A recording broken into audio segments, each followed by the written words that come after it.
ಎರಡನೇ ವಿಷಯಕ್ಕೆ ಸಂಬಂಧಪಟ್ಟಂತೆ ಕರ್ನಾಟಕ ರಾಜ್ಯದಲ್ಲಿ ಸರ್ಕಾರಿ ಆಸ್ಪತ್ರೆಗಳು ನರಕ ಸದೃಶವಾಗಿವೆ.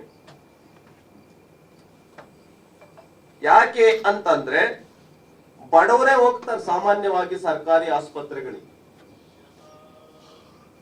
ಅಲ್ಲಿ ಬಡವರು ಯಾಕೆ ಹೋಗ್ತಾರೆ ಅಂತ ಹೇಳಿದ್ರೆ ಅಲ್ಲಿ ಉಚಿತವಾಗಿ ನಮಗೆ ಚಿಕಿತ್ಸೆ ಸಿಗುತ್ತೆ ಅನ್ನೋ ಕಾರಣಕ್ಕೆ ಬಡವರು ಹೋಗ್ತಾರೆ. ಆದ್ರೆ ಇವತ್ತು ಕೋಲಾರ ತೆಗೆದುಕೊಳ್ಳಿ, ದಾವಣಗೆರೆ ತೆಗೆದುಕೊಳ್ಳಿ, ಚಿತ್ರದುರ್ಗ ತೆಗೆದುಕೊಳ್ಳಿ, ಗುಲ್ಬರ್ಗ ತೆಗೆದುಕೊಳ್ಳಿ, ಹಾಸನ ತೆಗೆದುಕೊಳ್ಳಿ,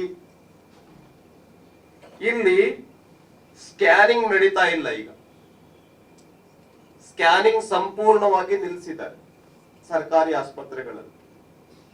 ಅದಕ್ಕೆ ಎಲ್ಲ ಟಿವಿಗಳಲ್ಲಿ ನಾನು ನಿನ್ನೆ ಕೋಲಾರ ಜಿಲ್ಲೆದ್ ನೋಡಿದೆ, ಇವತ್ತು ಚಿತ್ರದುರ್ಗ ಜಿಲ್ಲೆದ್ ನಾನು ಟಿವಿಗಳಲ್ಲಿ ನೋಡ್ತಾ ಇದ್ದೀನಿ. 140 ಕೋಟಿ ರೂಪಾಯಿ ಸರ್ಕಾರಿ ಆಸ್ಪತ್ರೆಗಳಲ್ಲಿ MRI ಸ್ಕ್ಯಾನ್ ಮಾಡಿರ್ತಕ್ಕಂಥದ್ದು ಬಿಲ್ ಇದೆ, ಸರ್ಕಾರ ಕೊಡ್ಬೇಕಾಗಿತ್ತು ಆ ಕಂಪನಿಗೆ. ಆದ್ರೆ ಸರ್ಕಾರ 140 ಕೋಟಿ ರೂಪಾಯಿಯನ್ನ ಕೊಟ್ಟಿಲ್ಲ. ಹಾಗಾಗಿ ಆ ಕಂಪನಿಯವರು MRI ಸ್ಕ್ಯಾನ್ ಮಾಡೋದನ್ನ ನಿಲ್ಲಿಸಿದ್ದಾರೆ. ಸರ್ಕಾರದ ಹತ್ರ 140 ಕೋಟಿ ಇಲ್ವಾ? ನಮ್ಮ ಸರ್ಕಾರದಲ್ಲಿ ಹಣಕಾಸಿನ ಏನು ತೊಂದರೆ ಇಲ್ಲ ಅಂತ ಸರ್ಕಾರ ಹೇಳುತ್ತೆ, ಮುಖ್ಯಮಂತ್ರಿಗಳು ಹೇಳ್ತಾರೆ, ಹಣಕಾಸಿನ ಸಚಿವರಾಗಿರ್ತಕ್ಕಂಥ ಮುಖ್ಯಮಂತ್ರಿಗಳೇ ಹೇಳ್ತಾರೆ.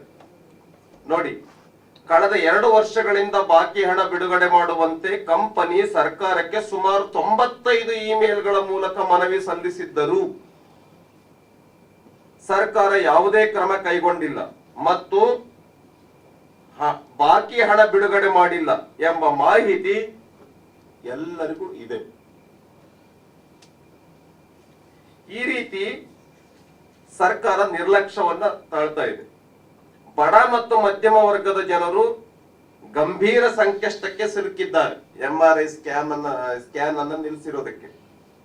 ವಿಶೇಷವಾಗಿ BPL ಕಾರ್ಡ್ ಹೊಂದಿರುವ ಬಡ ಜನರು ಖಾಸಗಿ ಆಸ್ಪತ್ರೆಗಳಲ್ಲಿ MRI ಸ್ಕ್ಯಾನ್ ಮಾಡಲು 2,500 ದಿಂದ 5,000 ವರೆಗೆ ಹಣವನ್ನ ಖರ್ಚು ಮಾಡತಕ್ಕಂತ ಅನಿವಾರ್ಯ ಪರಿಸ್ಥಿತಿ ನಿರ್ಮಾಣ ಆಗಿದೆ. ಅಷ್ಟು ದುಡ್ಡು ಇರ್ಬೇಕಲ್ಲ MRI ಸ್ಕ್ಯಾನ್ ಮಾಡಕ್ಕೆ ಪ್ರೈವೇಟ್ ಹಾಸ್ಪಿಟಲ್ಗೆ ಹೋಗಿ. ನಾನ್ ಸರ್ಕಾರಕ್ಕೆ ಕೇಳ್ತೀನಿ, ಮುಖ್ಯಮಂತ್ರಿಗಳಿಗೆ ಕೇಳ್ತೀನಿ, ಮಾನ್ಯ ದಿನೇಶ್ ಗುಂಡೂರಾವ್ ಅವರಿಗೆ ಕೇಳ್ತೀನಿ, ಏನಾದ್ರು ಪ್ರೈವೇಟ್ ಹಾಸ್ಪಿಟಲ್ ಜೊತೆನಲ್ಲಿ ಏನಾದ್ರು ಖಾಸಗಿ ಒಪ್ಪಂದ ಮಾಡ್ಕೊಂಡಿದ್ದೀರಾ?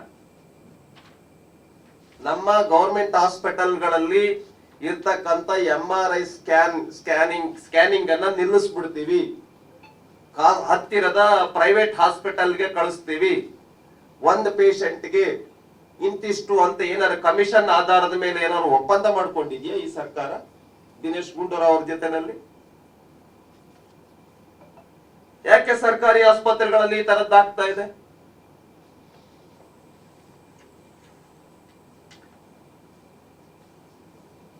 ನೋಡಿ, ಅವರೇ ಹೇಳಿದ್ದಾರೆ, ರಾಹುಲ್ ಅಂತಕ್ಕಂಥವ್ರು, ನಮ್ಮ ಸಂಸ್ಥೆಯ ಸೂಚನೆ ಪ್ರಕಾರ ಬುಧವಾರದಿಂದ ಉಚಿತ ಸೇವೆ ಸ್ಥಗಿತಗೊಳಿಸಿದ್ದೇವೆ.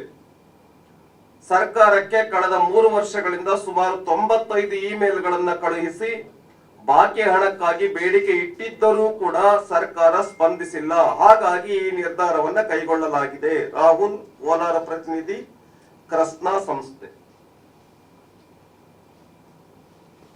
ಈಗ ಉದಾಹರಣೆಗೆ ಆಕ್ಸಿಡೆಂಟ್ ಆಗಿದ್ರೆ ಏನ್ ಮಾಡೋದು? ಆಮೇಲೆ ಮೆದುಳಿನ ಕಾಯಿಲೆ ಬಂದಂತವ್ರಿಗೆ ಏನ್ ಮಾಡ್ಬೋದು? ಸ್ಟ್ರೋಕ್ ಆಗಿದ್ರೆ ಏನ್ ಮಾಡ್ಬೋದು? ಎಲ್ಲ ಪ್ರೈವೇಟ್ ಹಾಸ್ಪಿಟಲ್ಗಳನ್ನೇ ಆಶ್ರಯ ಪಡಿಬೇಕಾಗಿರ್ತಕ್ಕಂಥ ಅನಿವಾರ್ಯ ಪರಿಸ್ಥಿತಿ ಕರ್ನಾಟಕ ರಾಜ್ಯದಲ್ಲಿ ಆಗಿದೆ. ಆದ್ರಿಂದ ಸರ್ಕಾರ ಕೂಡಲೇ 140 ಕೋಟಿ ರೂಪಾಯಿಯನ್ನ ಬಿಡುಗಡೆ ಮಾಡಬೇಕು.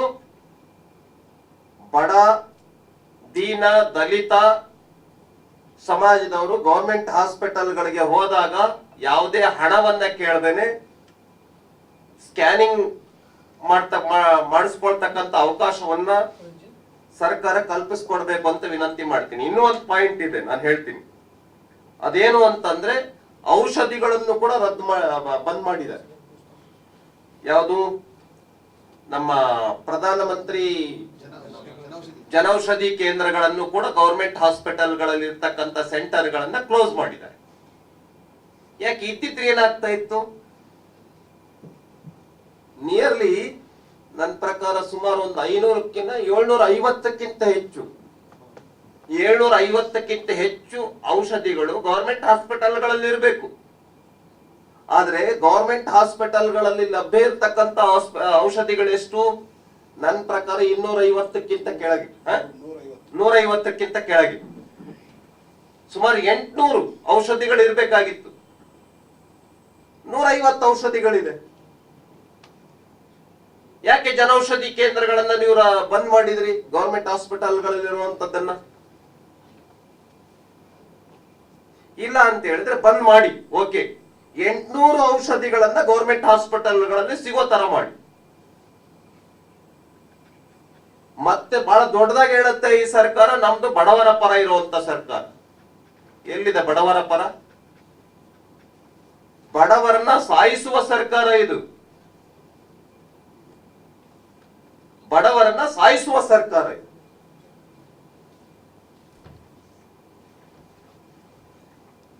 ಆದ್ರಿಂದ ಎಲ್ಲ ನೋಡಿ ಎಷ್ಟೆಷ್ಟು ದೊಡ್ಡದಾಗಿ ಎಲ್ಲ ಪೇಪರ್ಗಳಲ್ಲಿ ನ್ಯೂಸ್ ಇದೆ ಗವರ್ಮೆಂಟ್ ಹಾಸ್ಪಿಟಲ್ಗಳ ಪರಿಸ್ಥಿತಿ.